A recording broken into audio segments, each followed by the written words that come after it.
el cerebro córtex viene a ser ese componente de nuestro cerebro que ha aparecido en los años o en la línea evolutiva del ser humano en último lugar.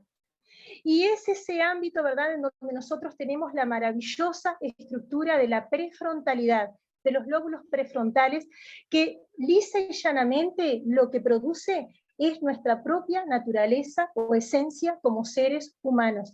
A partir de lo que es la prefrontalidad, nosotros tenemos la capacidad no solamente de existir, sino de racionalizar o hacer consciente esa existencia, de poder reflexionar sobre nuestra vida, sobre el entorno y sobre el mundo de relaciones que tenemos con los demás. Y a partir de lo que es la prefrontalidad, somos capaces también no solo de experimentar procesos mentales básicos como son las conductas instintivas, sino también poder de alguna manera racionalizar sobre nuestras emociones y gestionar esas emociones. Luego tenemos todo lo que implica el cerebro límbico. En el cerebro límbico tenemos todo lo que es el mundo sensible del ser humano, todo lo que es la construcción de la subjetividad, de las emociones, y por lo tanto, todo lo que tiene que ver en muchas ocasiones con aquello, ¿verdad?, de que nosotros tenemos determinados estados de ánimo, cuando estos estados de ánimo se sostienen demasiado en el tiempo, se transforman en sentimientos. Y allí es cuando nosotros de alguna manera vamos viendo lo que en programación neurolingüística es muy importante, como por ejemplo, ¿verdad?, tenemos una fórmula que en este orden se dispone de esta manera: pensamiento, emoción, acción. Generalmente uno piensa que de acuerdo a lo que yo estoy sintiendo, pienso y hago. Sin embargo, algo que hemos tenido, ¿verdad?, la oportunidad de estudiar a través de las neurociencias es el hecho de que nosotros, a través de nuestros pensamientos, producimos emociones. ¿Y qué son las emociones? Las emociones, la palabra emoción que proviene de emotion, que significa movimiento. La emoción es el motor que nos impulsa hacia la acción. Por lo tanto, ¿cuál es el gran desafío del ser humano? Desde el cerebro córtex y desde esa maravillosa posibilidad que nos da la prefrontalidad, tratar de controlar los pensamientos para que de alguna manera podamos tener las emociones más saludables o mejores para poder potenciarnos como seres humanos y generar entonces las acciones más saludables. Yo siempre, como bienvenida a mis estudiantes, siempre les digo que la materia quizás, por ejemplo, cuando estamos en Derecho, e imagínense, tengo estudiantes de Medicina en un sexto nocturno, les digo, bueno, quizás ustedes que de repente están más orientados hacia lo que son las ciencias naturales, física, química, biología, vean, bueno, ¿de qué vamos a estar trabajando en Derecho? Capaz que no me va a gustar mucho, porque estoy orientado más hacia las ciencias experimentales, ciencias naturales, y en Derecho hay que leer mucho, y en Derecho hay que analizar bastante, y es toda, ¿verdad?, una connotación humanística que yo no tengo esa orientación. Y saben que yo les comparto a mis estudiantes siempre, digo, bueno, vamos a tratar de emocionarnos. Dice, ¿cómo de emocionarnos, profesora? Bueno, porque nunca vamos a aprender algo que no nos emociona. De allí la importancia, ¿verdad?, de la emoción en los aspectos de nuestra vida, la gestión de las emociones, pero siempre las emociones producidas a partir de lo que nosotros pensamos. La clave para generar buenas emociones está en la calidad de los pensamientos que tenemos. Si logramos conjugar pensamientos que sean constructivos y positivos para nosotros, las emociones van a venir de la mano y eso automáticamente nos va a llevar a exteriorizar en las relaciones con los demás una forma de vincularnos y de accionar totalmente distinta. Y por último, tenemos lo que es el cerebro reptiliano, que es el más primitivo y que sigue presente en nosotros y que viene desde hace millones de años de evolución y que está presente aún hoy en día en nosotros porque seguimos teniendo mucho de conducta, de comportamiento y de funcionamiento cerebral primitivo, porque tenemos como memoria celular inserto, ¿verdad?, muchos de estos comportamientos. Y vamos a ver cómo a medida que ha pasado, ¿verdad?, todo este lapso de tiempo tan magnífico, hemos ido logrando de alguna manera moldear ese comportamiento del cerebro reptiliano, pero sigue igual. Y vamos a poner un ejemplo. Si pensamos en el caso, ¿verdad?, por ejemplo, de los hombres y las mujeres, ¿verdad?, primitivos, ¿sí? Y los momentos en los que ellos, por ejemplo, ante la amenaza de un determinado acontecimiento de la naturaleza, como podía ser un volcán, como podía ser de repente una tormenta, como podía haber sido en un primer momento, imagínense, la expectación y el temor ante el descubrimiento del fuego, o puede ser el ataque de un animal.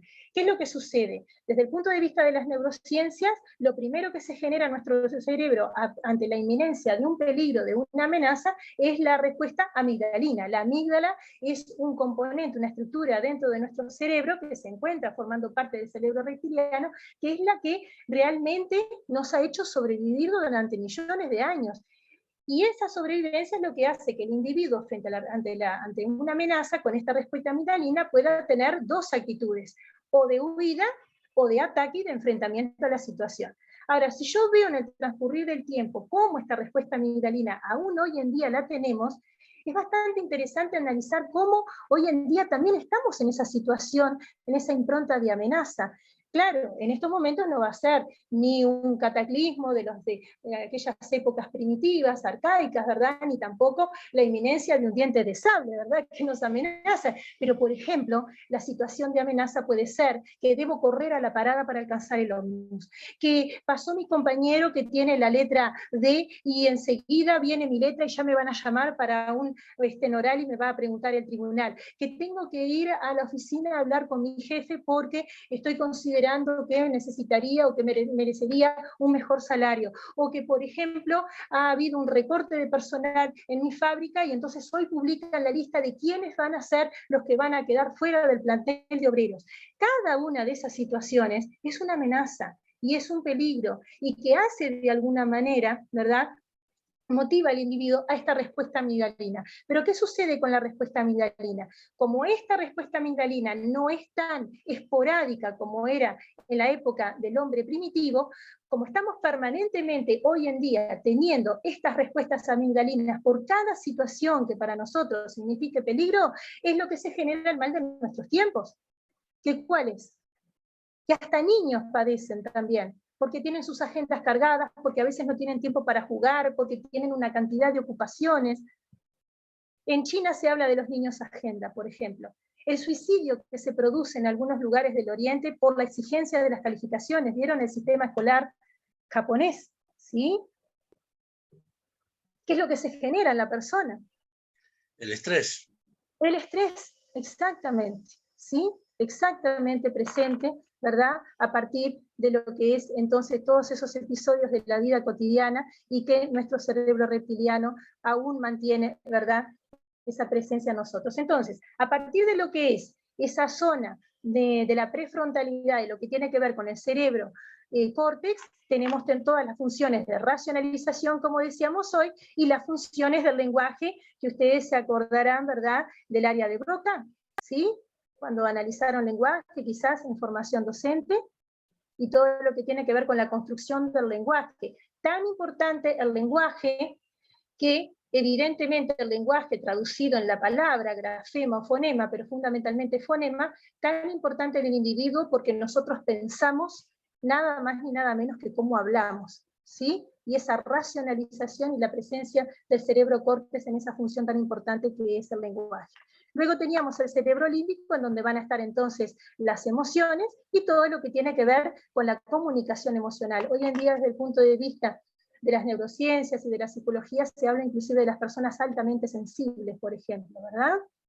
Y luego, desde el punto de vista del cerebro reptiliano, esa información que decíamos hoy, que está guardada desde hace millones de años, y la comunicación verbal, todo lo que nosotros podemos decir sin decir nada, a través del lenguaje de nuestro propio cuerpo. Dicho esto, entonces, tenemos 3 cerebros, 3 centros y 3 inteligencias, y de alguna manera inteligencias, múltiples. Y en todos estos procesos, ¿verdad?, de desarrollo de inteligencia que se van dando a partir de lo que es esa configuración cerebral, todas esas minúsculas e imperceptibles y casi invisibles procesos que se van dando, como es, por ejemplo, ¿verdad?, los procesos neuronales a partir de la sinapsis, que quizás esto en algún momento, ustedes en todo lo que es el componente de bases biológicas del aprendizaje, nosotros lo vamos viendo. la importantísima función, ¿verdad?, de los neurotransmisores, que se ha descubierto, digamos, desde hace unas décadas, la incidencia que estos neurotransmisores tienen, cuando, ¿verdad?, a partir de lo que son los botones sinápticos de las neuronas, se descargan esas bolsas de neurotransmisores para poder, nada más ni nada menos, a través de los neurotransmisores, que son mensajeros químicos, transmitir información. Nosotros tenemos básicamente dos tipos, ¿verdad?, de neurotransmisores que pueden ser inhibidores y neurotransmisores que pueden ser excitatorios. Los neurotransmisores que pueden ser inhibitorios, tenemos los neurotransmisores como por ejemplo la dopamina o la serotonina que juega un papel muy importante en todo lo que es la regulación, por ejemplo, de la temperatura corporal, la regulación de las emociones, todo lo que tiene que ver con la regulación de la percepción del dolor, y cuando también está implicado en lo que tiene que ver los procesos de aprendizaje, cuando estas sustancias químicas no se encuentran en el gradiente correspondiente o con la carga correspondiente, podemos llegar de alguna manera, ¿verdad?, a situaciones como por ejemplo puede ser la depresión, como por ejemplo puede ser la falta de controlabilidad de los impulsos, y en algunos casos, ¿verdad?, como está muy colindante con lo que es la determinación de las emociones, porque una vez se piensa, bueno, las emociones cómo se construyen, y bueno, tiene bases neurofisiológicas, ¿verdad? Las emociones surgen a partir de la combinación de sustancias químicas, y a veces con mis estudiantes, cuando yo hablamos de repente de lo que es el amor, ¿verdad?, como sentimiento, y caemos en todas estas implicancias neurológicas, el amor no es nada más ni nada menos, ¿verdad?, que la combinación de ciertas sustancias químicas que se dan en una persona y que generan luego, ¿verdad?, en esa representación de la prefrontalidad, una percepción de lo que yo estoy sintiendo, pero que se generó primero en mi organismo de manera totalmente química.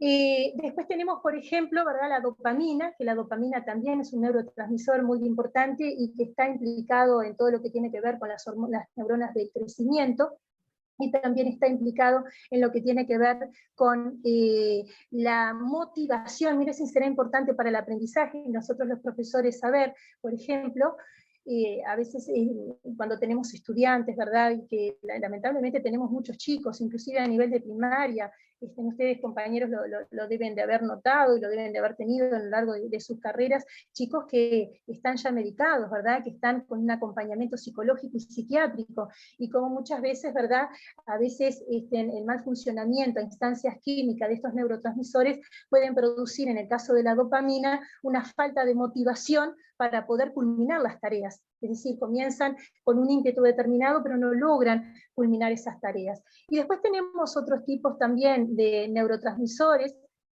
¿verdad?, que van a ser excitatorios, como puede ser, por ejemplo, la acetilcolina, que está muy implicada en todo lo que tiene que ver la regulación del sistema motor, está implicada en la memoria a corto plazo preponderantemente, y está implicada en todo lo que son factores del aprendizaje también. Entonces, vaya si será importante al momento de predisponernos en las relaciones interpersonales, tomar en cuenta, ¿verdad?, estos aspectos, para entender que muchas veces la forma en cómo nosotros vamos gestionando ese clima emocional también tiene bases fisiológicas y neurológicas. Esto determina el comportamiento que vamos a tener con los demás, la percepción que vamos a tener de nosotros mismos y de los demás, y todo el mundo de emociones que se van a ir gestionando. A partir de ello, a mí me pareció importante también, y de repente bastante novedoso, traer a colación aquí para conversar con ustedes algunas otras estrategias, en este caso, ¿verdad? ¿Escucharon alguna vez hablar de eneagrama? Muy El vagamente. eneagrama, sí. Muy vagamente lo escuché. Ahí va, el eneagrama de la personalidad. El eneagrama de la personalidad pareciera ser, por su denominación y por este esquema que estamos viendo aquí, lo que implica, pareciera ser un mapa de la personalidad que surge como una estrategia moderna de nuestros tiempos. Sin embargo, ¿saben cuándo surge? Surge en la antigua Persia por parte de los maestros sufíes, que buscaban, a través de lo que era la determinación de los rasgos de la personalidad de los individuos más destacables, Poder clasificar los diferentes tipos de personalidad como forma de un autoconocimiento más completo y como forma, evidentemente, en aquel momento en donde el conocimiento religioso era muy importante, ¿verdad? La explicación a través, ¿verdad?, de la espiritualidad, bueno, lograr también una forma de crecer espiritualmente. Posteriormente, ¿verdad?, es tomado por Carlos Naranjo e Issaco, primeramente naciendo en la década de los 30, de 1930, Issaco lo toma, un boliviano, adecúa a los tiempos, al conocimiento científico, básicamente lo que son las propuestas del eneagrama, y lo toma su discípulo Carlos Naranjo en la década de los 70 para adjudicar a cada uno de estos puntos en colores que vemos, que son los diferentes tipos de personalidades, un número, para que no resultara de repente un poco, digamos, poco amable o un poco agresivo la denominación de algunos tipos de personalidades, como por ejemplo ven allí en el Enneagrama 8, ¿verdad? El tipo de personalidad depredador. Enneagrama, dice llanamente, significa, ¿verdad?, puntos o diagrama de puntos. Cada uno de esos puntos son los diferentes tipos de personalidad. Y en cada uno de esos diferentes tipos de personalidad vamos a ver arquetipos que definen a esos tipos de personalidad. Por ejemplo, en el caso de las personalidades 8, 9 y 1, vamos a ver que los arquetipos que están identificando a este tipo de personalidades, depredador, mediador y cumplidor, están los arquetipos de lujuria, pereza e ira. Y si lo relacionamos con todo el componente fisiológico que recién veníamos viendo de las 3 composiciones del cerebro, vamos a ver que el cerebro que aquí predomina es el cerebro reptiliano, instinto corporal. Cada una de estas formas, ¿verdad?, de Eneas, digamos, de personalidad, subyace también en todo lo que sería quizás esa área secreta que no vemos, o más bien, ¿verdad?, algo que puede estar inclusive hasta en nuestro subconsciente, lo que digamos en el clima emocional, subyacen aspectos que no siempre se exteriorizan. Por ejemplo, el depredador esconde en sí mismo, de acuerdo, ¿verdad?, al eneagrama, la actitud de que busco que los demás me sirvan. El mediador, y imagínense, tomando en cuenta todas estas formas de personalidad, cómo cada individuo se puede predisponer de una manera diferente a relacionarse con los demás.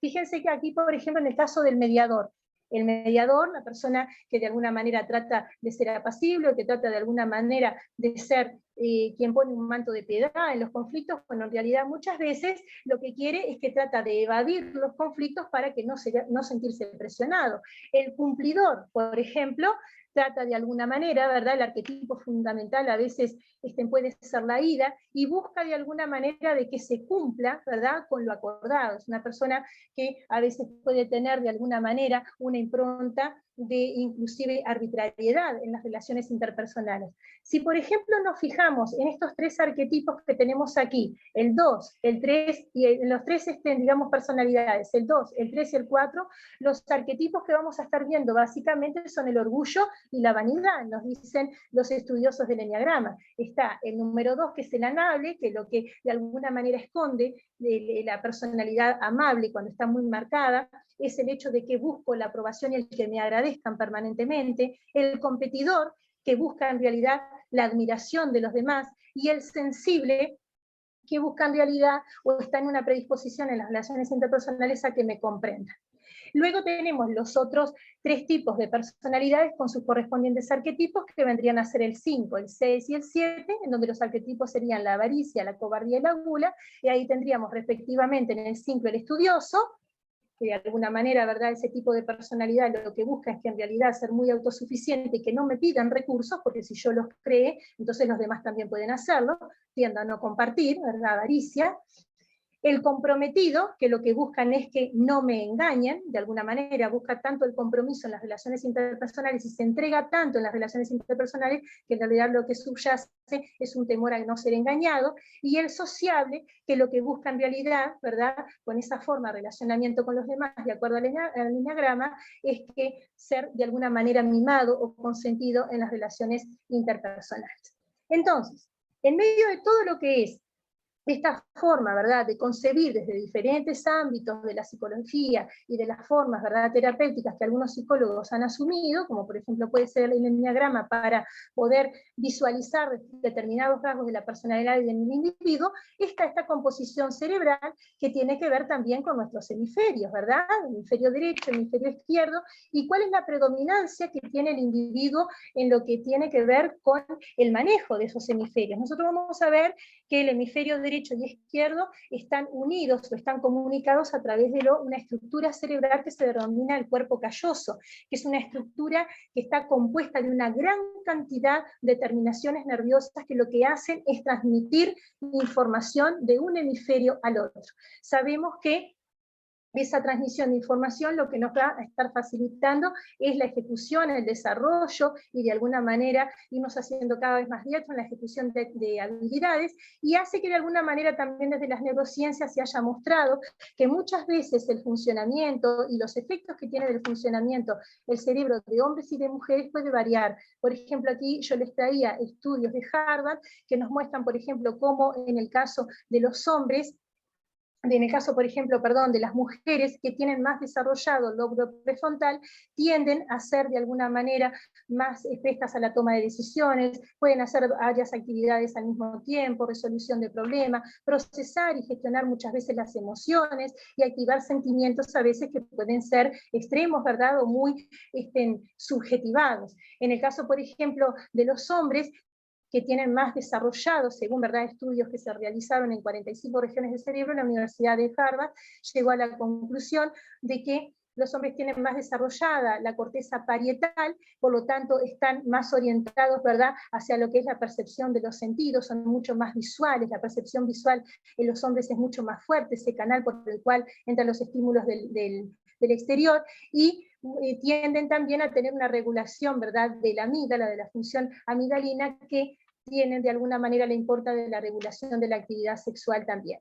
Esto es lo que hace que de alguna manera, en el transcurso de nuestra vida, estas formas, ¿verdad?, de comportarnos puedan estar de alguna manera, ¿verdad?, también llevándonos a que de repente la conformación de nuestro cerebro, inclusive dependiendo en muchas ocasiones si somos hombres o mujeres, puedan estar de alguna forma, ¿verdad?, determinando la manera en cómo nuestro cerebro funciona y la forma en cómo de alguna manera también nosotros podemos estar, a ver si puedo volver, hola, ¿se escucha? Nosotros podemos estar relacionándolos con los demás. Hola, hola. Sí, se escucha perfecto. Sí, te escuchamos, Silvia. Bien.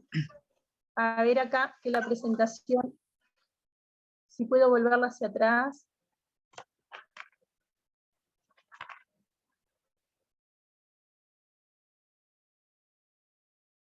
Bien, vamos a adelantar un poquito porque no es tan fácil con el celular como con la computadora.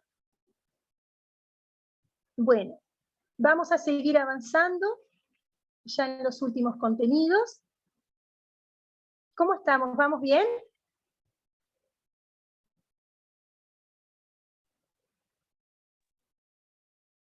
Sí, Silvia. Bien.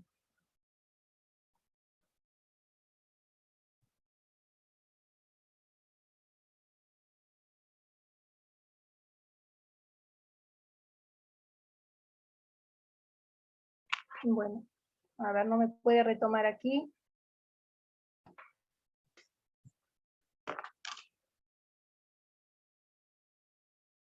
Esta presentación, Rubén, nosotros después podremos tener la posibilidad de acercárselas a ellos para compartírselas, ¿sí, verdad? Sí, lo Para hacemos que desde el la correo. página. Bien. Puede estar en la página o se la compartimos al correo. La subimos a la página también. Perfecto. A ver, permítanme un momentito a ver si logro volver aquí a la presentación.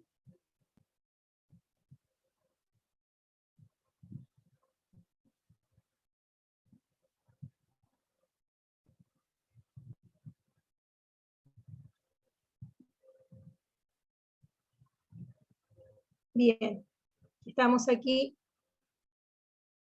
entonces en todo este componente neurofisiológico.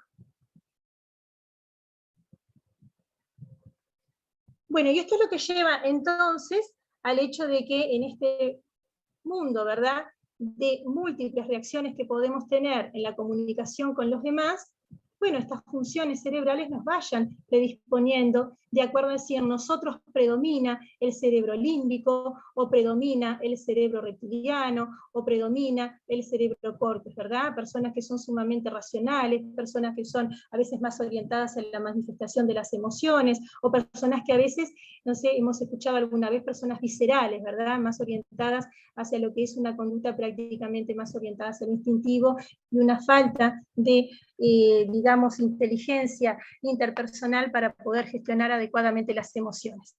Vamos entonces ahora a ver cuál es, ya para ir al último bloque de nuestra conversación, vamos a ver cuáles son los aportes entonces que tiene la programación neurolingüística y el coaching en todo lo que tiene que ver, ¿verdad?, con el desarrollo del potencial humano para podernos conocer un poco más y entonces en este sentido poder optimizar o enriquecer la calidad y la naturaleza de nuestras relaciones interpersonales. En el caso, por ejemplo, de la programación neurolingüística, PNL, programación neurolingüística, programación, porque hablamos, ¿verdad?, de que se trata de una disciplina transversal que ha sido utilizada en diferentes ámbitos, tanto desde el punto de vista empresarial como también desde el punto de vista académico, desde el punto de vista educativo. Ya hablamos que hay formaciones de PNL para educadores, para profesores, para maestros también. Vamos a ver que la programación neurolingüística lo que nos muestra son los diferentes patrones mentales que nosotros, a partir de lo que es nuestro poder de racionalidad, tenemos, y que de alguna manera nos va mostrando cómo vamos creando una ruta de aprendizaje de acuerdo a lo que hemos aprendido, y esa ruta de aprendizaje nos va generando determinados patrones que nos predispone a poder seguir acumulando más conocimiento a partir de esos patrones que vamos gestionando. Neuro, ¿por qué? Porque de alguna manera todo ese aprendizaje y la constitución o creación de esos patrones se dan a instancias de lo que es nuestro sistema nervioso, fundamentalmente central, en donde está de alguna manera implicada todos estos procesos fisiológicos cerebrales de los que hablábamos recién. ¿Y por qué agregamos a el contenido programación y neuro el componente lingüístico? Porque fundamentalmente la programación neurolingüística dimensiona el poder que tiene la palabra para poder incidir en la conducta o en el comportamiento del otro cuando nos comunicamos, y a su vez el poder que tiene la palabra en nosotros mismos para neuromodularnos, para poder de alguna manera a través de la palabra gestionar el pensamiento y producir o de alguna manera hacer surgir las mejores emociones que nos lleven luego, por aquella fórmula que hablábamos, a las mejores acciones. En el caso, por ejemplo, del autor Salvador Carrión, miren lo que él nos expresaba: descubrí que la PNL no es otra cosa que un sistema, o mejor un modelo, que basado en la comunicación nos permite saber cómo construimos nuestros pensamientos, y de ese modo, de forma precisa, podemos aprovechar habilidades propias y ajenas, generar cambios positivos, remediativos, generativos y evolutivos. O sea que se ve a la PNL, por así decirlo, como un recurso verdaderamente valiosísimo al momento, ¿verdad?, de poder reflexionar sobre nuestra propia calidad de vida y la vida que queremos, pero también en esa calidad de vida poder gestionar la naturaleza y la calidad de las mejores relaciones que queramos tener. En el caso, por ejemplo, del surgimiento de la PNL surge en la década de los 70 en la Universidad de California por parte de dos profesores, Richard Bandler y John Grinder, quienes comenzaron a observar desde el punto de vista de sus estudios de psicología y algunos estudios también de neurofisiología, comenzaron a observar a tres profesionales que ellos consideraban en el ámbito, ¿verdad?, de las profesiones de la salud mental como verdaderamente destacados. Y comenzaron a ver por qué estas tres personas, que ahora yo voy a acercar un poquito ya a la pantalla para que los podamos ver, hacían tan bien lo que hacían y cómo podían incidir de tan buena manera en sus pacientes. Entonces ellos, de alguna manera, observaron qué era lo que tenían en común estos tres profesionales y trataron de modelarlos, es decir, de generar de alguna manera como un prototipo de los patrones de comportamientos que estos profesionales tenían para ser tan exitosos en lo que hacían. Ellos comenzaron a fijarse en este autor de muchísimos libros, reconocidísimo como un destacadísimo creador de lo que fue la teoría gestáltica de la psicología, llamado Fritz Perls, ¿sí? También modularon a la conocidísima psicóloga y psiquiatra terapéutica gestáltica Virginia Satir,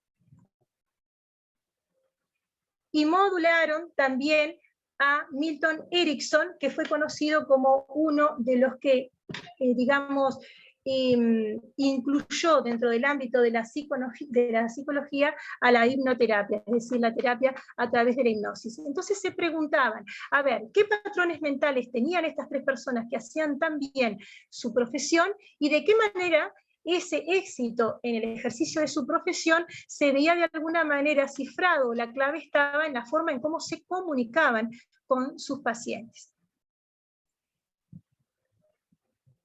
Aquí yo les traía una frase que se maneja en programación neurolingüística: la vida es como un eco, si no te gusta lo que recibes, debes prestar atención a lo que emites. Y esta frase está muy colindante con el tema o el mundo de las percepciones. Nosotros vamos a ver, ¿verdad?, que cuando estamos en una instancia dialógica con otro o en un momento de comunicación, muchas veces lo que nosotros percibimos del otro, no necesariamente esas percepciones son las mismas que la otra persona tiene. Y a su vez, lo que nosotros a veces pensamos que estamos transmitiendo al otro, no siempre es lo que el otro percibe. Entonces, en ese continuo diálogo, ¿verdad?, de percepciones que pueden ser en un momento coincidentes y por momentos también pueden ser totalmente distintas, es que existe de alguna manera una creencia muy importante de asumir que cuando yo estoy en un mundo de comunicación con otra persona, no siempre estoy viendo la realidad, o estoy viendo, como decíamos hoy al inicio, apenas el pico de iceberg de lo que puede ser la realidad de la otra persona. Aquí yo les traía una frase de Paul Walswick que establece lo siguiente: la creencia de que la propia visión de la realidad de uno es la única realidad es el más peligroso de los delirios. Y aquí hay un principio fundamental que reviste la programación neurolingüística, que tiene que ver con una frase que en programación nos enseñaban acerca de que el mapa no es el territorio. ¿Qué quiere decir esto de que el mapa no es el territorio? De que apenas nosotros, cuando percibimos a otra persona en un acto de comunicación, estamos percibiendo apenas una representación de lo que nos estamos haciendo, de lo que la persona quiere estar transmitiendo, y no necesariamente es todo lo que esa persona posee. Y esto nos muestra el siguiente esquema propuesto por el psicólogo Albert Mehrabian, que miren, cuando nosotros estamos en comunicación con otra persona, ¿qué es lo que el otro percibe? Y pensemos esto en nuestros estudiantes. Cuando nosotros estamos en un momento de transmisión de un mensaje, ¿saben las palabras que a veces nosotros nos preocupamos, por supuesto, con mucho compromiso de que sean académicas, de que sean de alguna manera provenientes de un estudio minucioso, de que de alguna forma estemos buscando siempre la excelencia? Bueno, lo que el otro percibe de nosotros en nuestras palabras es apenas un 7%. El 38% se percibe desde el tono de la voz, y el 55% de lo que percibe el otro de nosotros está en el lenguaje corporal. El tono de la voz. ¿Han escuchado alguna vez la expresión de que a veces importa lo que se dice, pero te importa mucho más cómo se dice?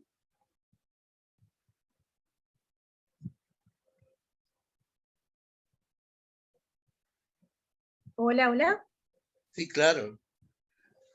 Sí. El tema de cómo se dice hace que el otro perciba lo que podría estar oculto, digamos. Exacto.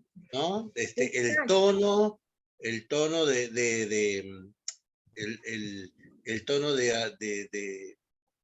¿cómo te puedo decir?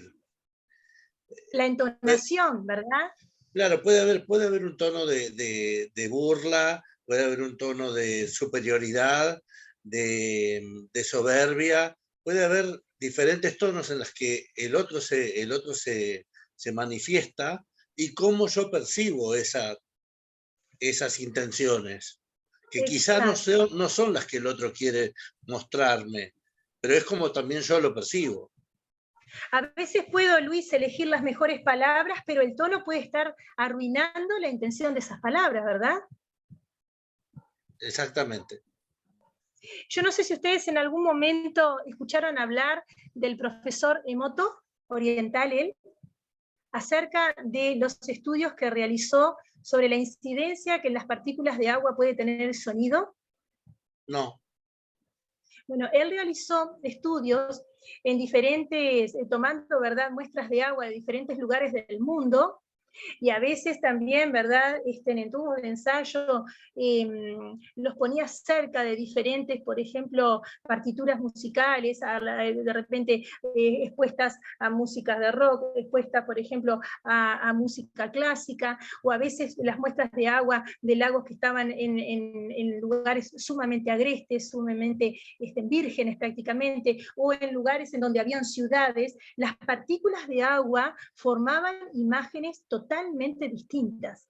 Entonces pensamos, si esto lo relacionamos con el ser humano, ¿qué punto de relación puede tener el tono de voz que yo pueda tener en el impacto que puede tener en la otra persona? Si nosotros pensamos, por ejemplo, que un gran porcentaje de nuestro cuerpo, un 80%, es líquido,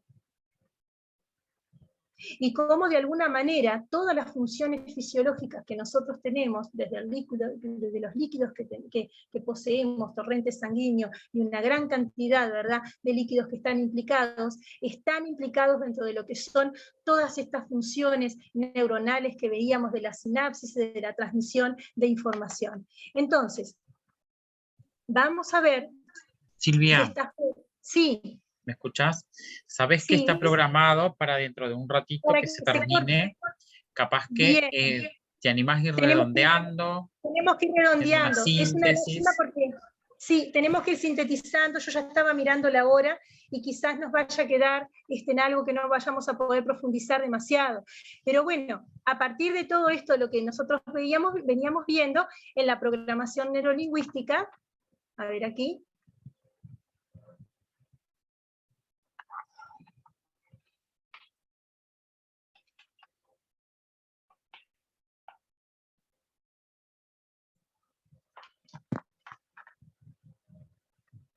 vamos notando entonces, ¿verdad?, cómo estos autores, a través de la PNL, Bandler y John Grinder, lo que fueron haciendo entonces fue tratar de establecer, desde los diferentes aportes de estos científicos, la manera en cómo nosotros podemos, a través del lenguaje, neuromodular nuestro pensamiento. Entonces ellos nos hablaban, por ejemplo, ¿verdad?, de todo lo que tiene que ver con los diferentes sistemas representacionales que nosotros tenemos, ¿sí? Estos sistemas representacionales que tienen bases fisiológicas y bases psicológicas a partir de nuestro proceso perceptivo. Vamos a ver, por ejemplo, que, y hay de alguna manera que, si ustedes quieren, yo después se lo puedo compartir a los compañeros del Consejo Académico, hay un test que se puede hacer, que yo lo he hecho para los estudiantes, y que lo obtuve de la asociación donde fui a realizar mis estudios de programación neurolingüística, para saber si tenemos estudiantes, y esos estudiantes si son visuales, por ejemplo, ¿verdad?,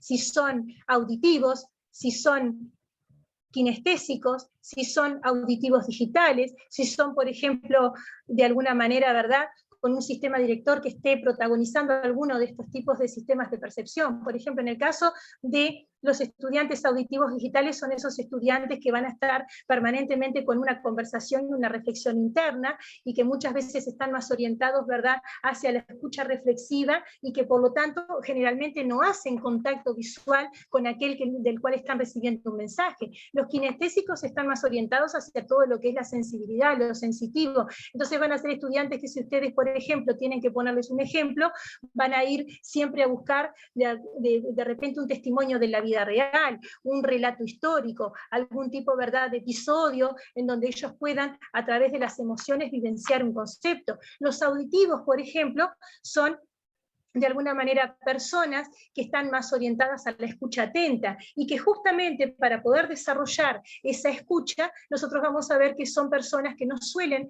mirar a los ojos porque el mirar de repente o el tratar de captar la información a través de lo que es la visión los distrae. Entonces vamos a ver que son esas personas que de repente uno les está hablando y están mirando al piso o están mirando un punto fijo para poder focalizar entonces la atención en lo que verdaderamente, ¿verdad?, les interesa como canal receptor. Y los visuales, bueno, son esas personas que justamente están apelando a la imagen permanentemente para comunicarse con los demás, son personas muy histrónicas, que están orientadas, ¿verdad?, a todo lo que tiene que ver muchísimo la gestualidad, inclusive hasta la voz suele ser, generalmente son muy histriónicos, ¿verdad?, son voces muy potentes, y de esta manera, ¿verdad?, nosotros vamos a ver que es interesante a veces saber si tenemos estos tipos de estudiantes en la clase para poder, de alguna manera, idear las estrategias didácticas y pedagógicas más adecuadas para que a ellos les llegue por el canal perceptor que tengan.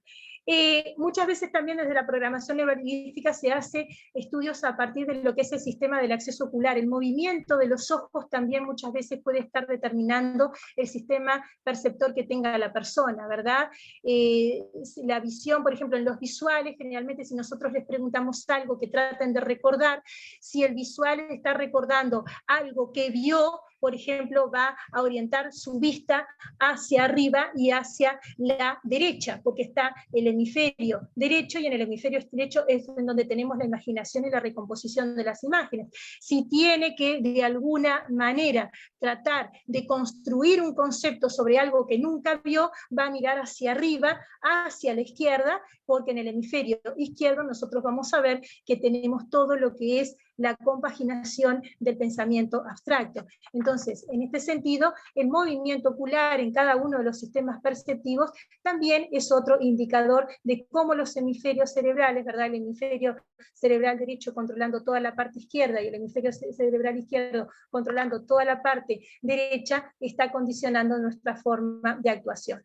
Entonces, de esta manera vamos a ver diferentes categorías de comunicación. El metalenguaje, por ejemplo, también nosotros en los actos de comunicación vamos a ver cómo las personas, a veces hasta las palabras que utilizan, nos van a dar la impronta de a qué tipo de categoría pertenecen. Por ejemplo, personas que te dicen siempre nunca, o siempre, o todo. En programación neurolingüística a veces los profesores nos preguntamos, bueno, nunca, nunca, siempre, siempre, todos son así, o de alguna manera nadie. Y las categorías de comunicación también son muy importantes. Por ejemplo, tenemos el caso del acusador, la impronta, ¿verdad?, de aquellas personas que en las relaciones interpersonales siempre están dispuestas a enjuiciar y a remarcar los errores de los demás, pero que por dentro en realidad lo que esconden es una gran soledad. Se habla de la programación neurolingüística. El aplacador es aquel que, lejos de querer de alguna manera tratar de ir a la confrontación, lo que busca es de alguna forma tratar de apaciguar, pero en ese apaciguamiento a veces hasta inclusive puede estar siendo un poco justo con sus propios requerimientos, y siempre inclusive hasta a la disposición de las manos suele ser de esta manera, como ofrendando o dando un regalo al otro, o tratando de alguna manera de postergarse frente a los requerimientos de otra persona.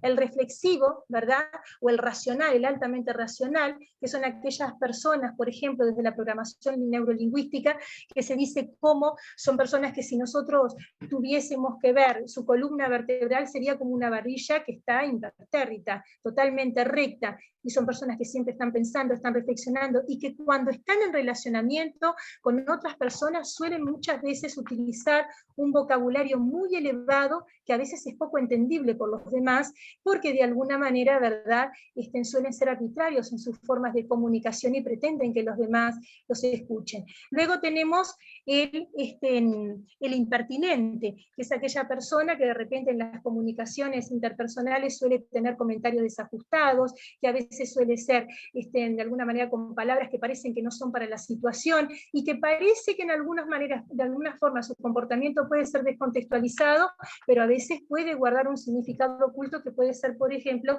tratar de romper el hielo en una situación, o tratar de alguna manera de una situación tensa de minimizar esa tensión. Y luego está la categoría de comportamiento, que es el equilibrado, que en realidad, digamos, de todas las categorías, es quizá la que más la persona debería trabajar, ¿verdad?, que son aquellas personas que inclusive